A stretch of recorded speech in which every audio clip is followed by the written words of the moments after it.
kar ka ji farin ciki da na jiyo da na ganka. Wallahi ma ina mutukar farin ciki. Na fiki dan wallahi ba zan aure kawai dan Allah dan annabi ka hada motar nan kan na zo sai da ita ya zo wajen yunwa nake ji hisa nake ganin uwa ba sauri kake ba dan Allah jariyar da za ta zo ta fara sai da abinci a gurin nan ni na ce da kar aka nawa ne kudin naku yan mata nawa 2,500 ne ita kuma nata 1,500 wai tambayi sunanka a banza ba na ce a banza ba na fita yanzu na zan je in dawo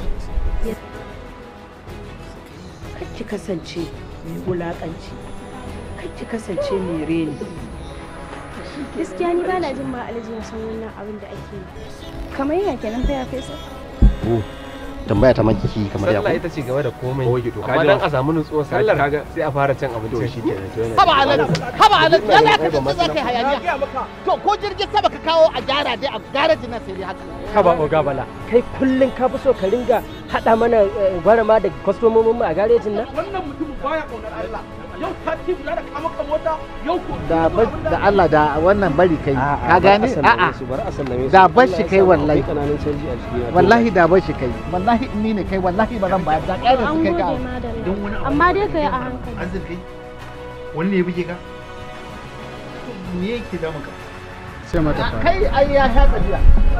ai kana ganin sa inda ka san ya higa ke ni na ji kunne sai rikici ai ba na son ya zo ya ƙara so da wani ta tafi ta bani me ne mata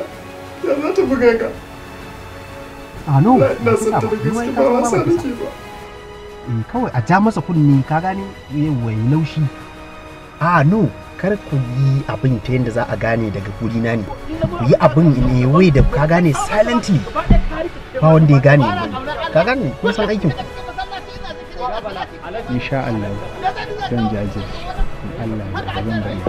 ka gani bai kamata ka ce za ka saba shi ba tunda abun nan kana gani yadda muka yi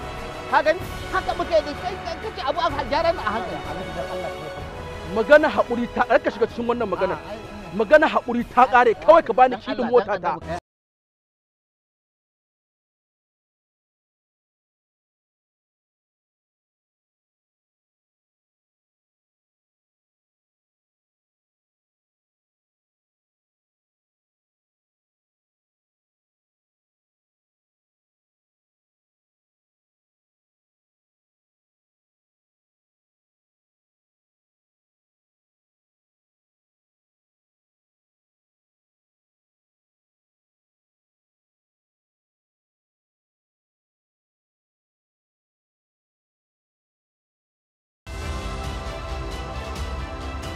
halaccin so